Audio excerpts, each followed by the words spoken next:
Hello दोस्तों, आज आप लोगों के लिए लेकर आए हैं भारतीय संविधान से जुड़ा हुआ वीडियो।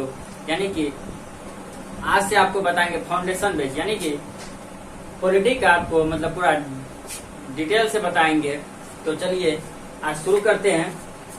तो भारत का संविधान जो है उसमें अध्याय यानी कि भाग जिसको अध्याय कहते हैं उसे भारतीय संविधान में भाग कहा जाता है। यानी कि भारतीय संविधान में जो है भागों की संख्या जो है वह 22 है, जबकि टोटल जो अनुच्छेद है वह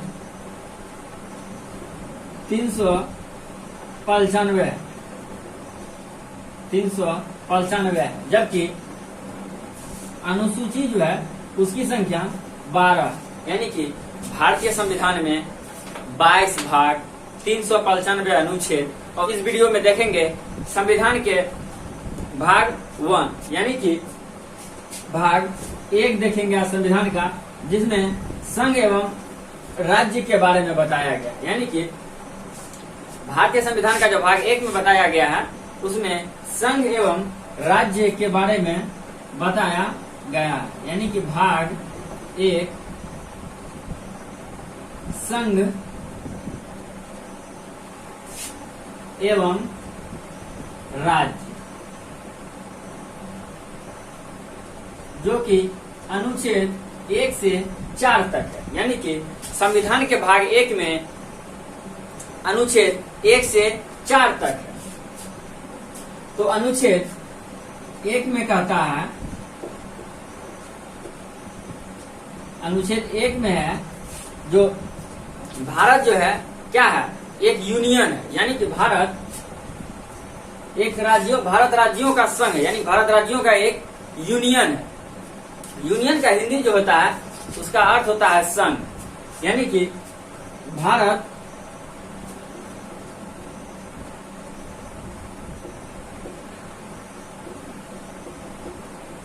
राज्यों का एक क्या है, भारत जो है राज्यों का एक संघ है। यूनियन में क्या होता है कि कोई भी राज्य भारत से अलग नहीं हो सकता है। जैसे भारत में कुल राज्यों की संख्या 28 है एवं केंद्र शासित प्रदेश की संख्या 8 है। तो जैसे अगर बंगाल चाहेगा तो वह अलग नहीं हो सकता यूनियन से। जबकि इसमें जो होता है एक होता है कॉन्फेडरेशन, एक होता है फेडरेशन और एक होता है यूनियन।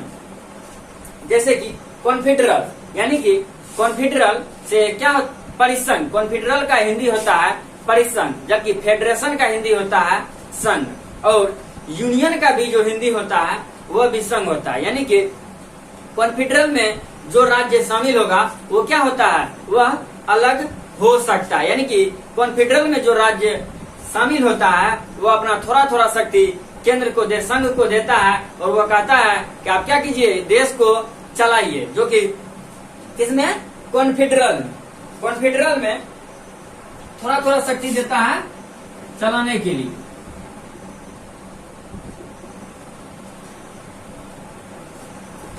कॉन्फेडरल में जो है थोड़ा थोड़ा शक्ति देता है क्या, देश को चलाने के लिए।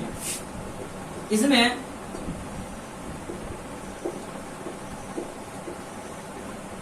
इसको हिंदी में कहते हैं क्या, परिसंघ। जैसे अमेरिका जो है, अमेरिका क्या है, एक कॉन्फेडरल है। वहाँ का जो राज्य है वो क्या कर सकता है, अपना अलग देश बना सकता है अगर चाहेगा। तो लेकिन भारत में क्या होता है, यहाँ पे एक यूनियन है, भारत राज्यों का एक संघ है।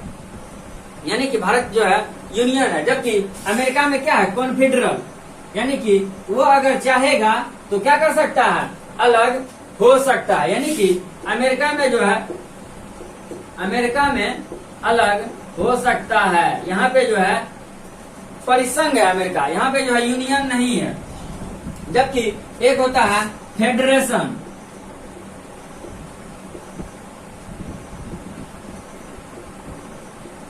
फेडरेशन जो होता है इसका भी अर्थ होता है संघ। यानी कि फेडरेशन का भी अर्थ जो होता है संघ होता है। इसमें भी क्या करता है, राज्य थोड़ा थोड़ा शक्ति केंद्र को देता है और वो कहता है चलाने के लिए। जैसे कि रूस जो है इसका उदाहरण होगा। रूस जो था एक क्या था, परिसंघ यानी संघ था। जबकि अमेरिका में क्या है, एक परिसंघ है, यानी कि थोड़ा थोड़ा शक्ति देश को दे देता है और वह सभी राज्य का शक्ति मिला के क्या करता है, केंद्र संघ शासन चलाता है। जबकि भारत में क्या होता है, यूनियन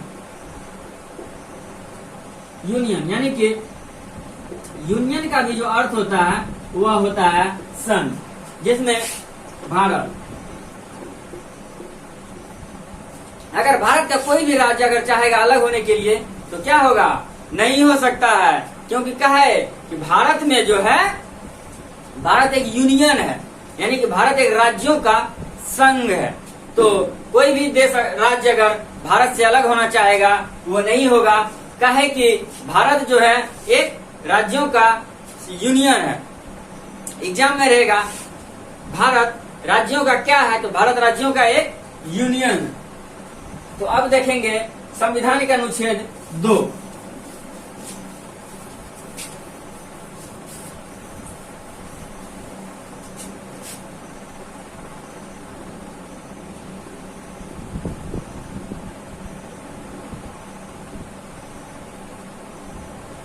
संविधान के अनुच्छेद 2 में है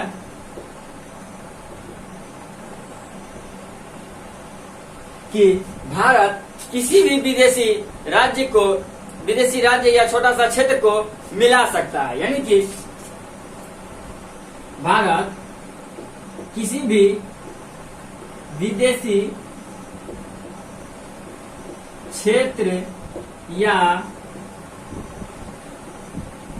देश, यानी कि कोई भी विदेशी क्षेत्र या देश को भारत क्या कर सकता है, अपने देश में शामिल कर सकता है। यह संविधान के अनुच्छेद 2 में कहता है। यानी कि और अगर कोई दूसरा देश अगर भारत को कोई क्षेत्र दान में देगा तो वो भी क्या कर सकता है, भारत दान में ले सकता है, यह भारत के संविधान के अनुच्छेद 2 के तहत। और इसमें जो है राष्ट्रपति जो है हस्तक्षेप नहीं करेगा, यानी कि बिना राष्ट्रपति का अनुमति का, यानी कि इसमें जो है राष्ट्रपति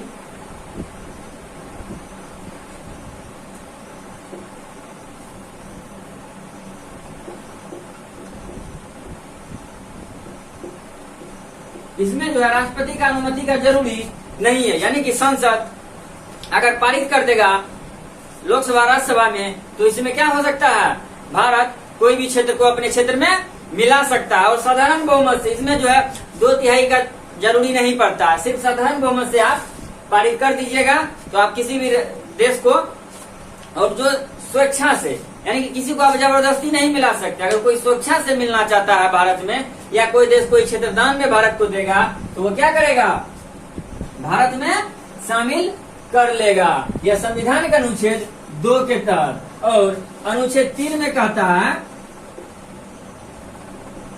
अनुच्छेद 3 में कहता है कि भारत किसी भी राज्य का नाम, यानी कि नाम परिवर्तन,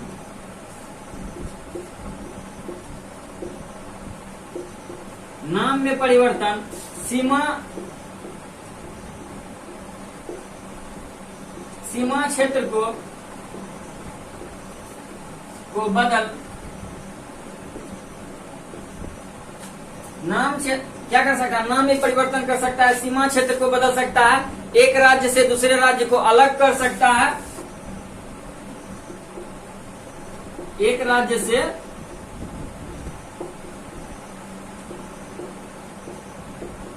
दूसरे को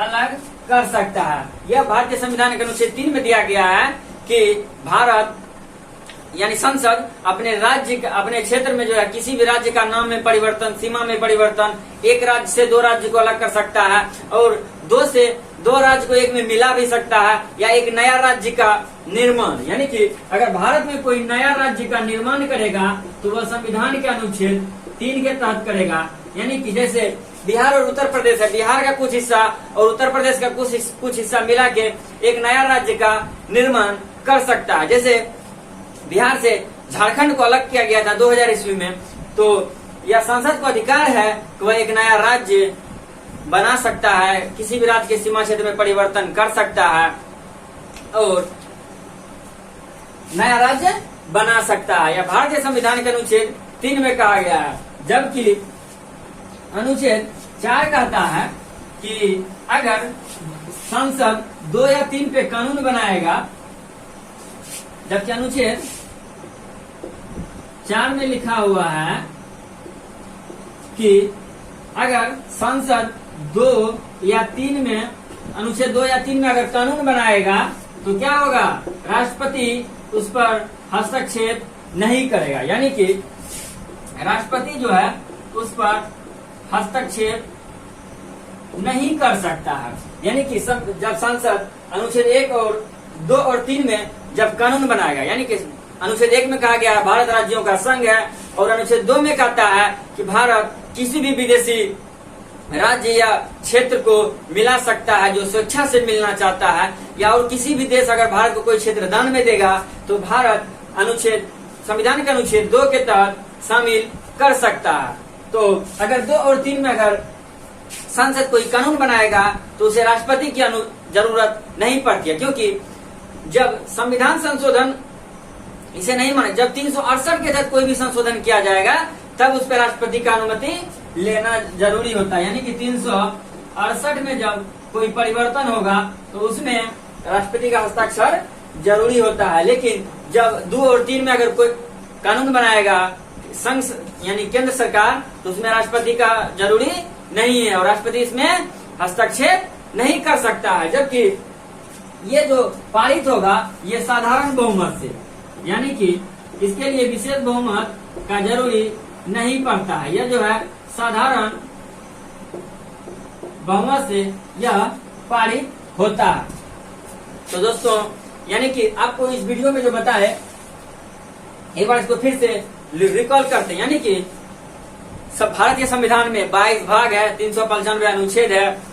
भाग 1 यानी कि 22 भाग में भाग 1 में अनुच्छेद 1 से 4 तक आता है, जिसमें भाग 1 में संघ एवं राज्य के क्षेत्र के बारे में बताया गया है, जो कि संविधान के अनुच्छेद 1 में कहता है भारत राज्यों का एक संघ है, यानी कि भारत जो है राज्यों का एक यूनियन है। जबकि संविधान का अनुच्छेद 2 कहता है कि भारत यानी कि संसद किसी भी विदेशी राज्य या कोई छोटा सा क्षेत्र और या कोई देश भारत को कोई क्षेत्र दान में दे तो वह संविधान के अनुच्छेद 2 के तहत भारत में मिला सकता है। जबकि भारतीय संविधान का अनुच्छेद 3 कहता है कि अगर भारत संसद चाहे तो भारत का राज्य जो है उसमें किसी भी राज्य में सीमा परिवर्तन, नाम में परिवर्तन और एक नया राज्य का निर्माण कर सकता है, यानी कि कोई नया राज्य बना सकता है।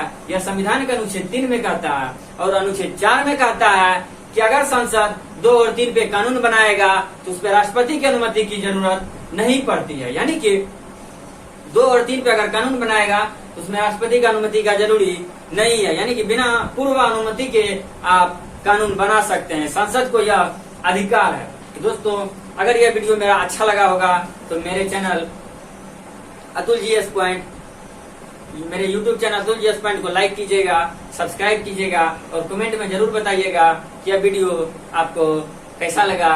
दोस्तों, फिर मिलेंगे अगले वीडियो।